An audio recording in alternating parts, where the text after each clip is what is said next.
quand vient l'ordre d'Allah aux anges, prosternez-vous devant Adam. Les anges obéissent sans réserve.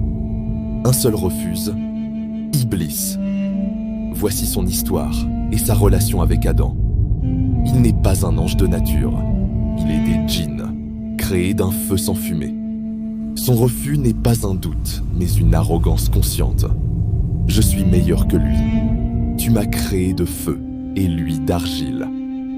Allah lui reproche son orgueil et le rejette de cette dignité.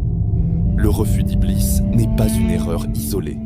C'est une désobéissance par orgueil, un démenti pratique de la sagesse d'Allah. À ce stade, la scène est dressée.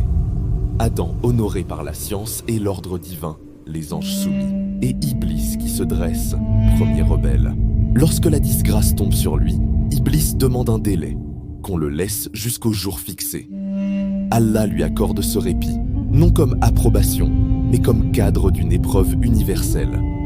Iblis jure alors d'assaillir les humains, par devant et par derrière, sur leur droite et leur gauche, pour en détourner beaucoup, sauf les serviteurs sincères qu'Allah a purifiés. Adam et son épouse habitent un jardin, lieu de paix et de subsistance facile.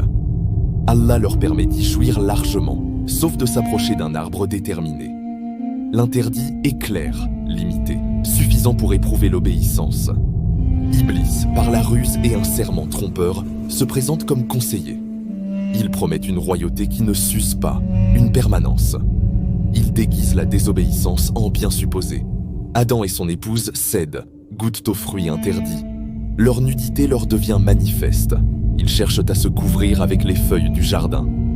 La conséquence est immédiate. Ils ont failli. Ici, la relation entre Adam et Iblis se montre dans toute sa vérité. Iblis N a pas seulement refusé de se prosterner, il veut confirmer son jugement orgueilleux en entraînant l'humain à la désobéissance. Mais à la différence d'Iblis, Adam n'insiste pas dans la faute. Il ne plaide pas son meilleur. Il reconnaît sa faiblesse.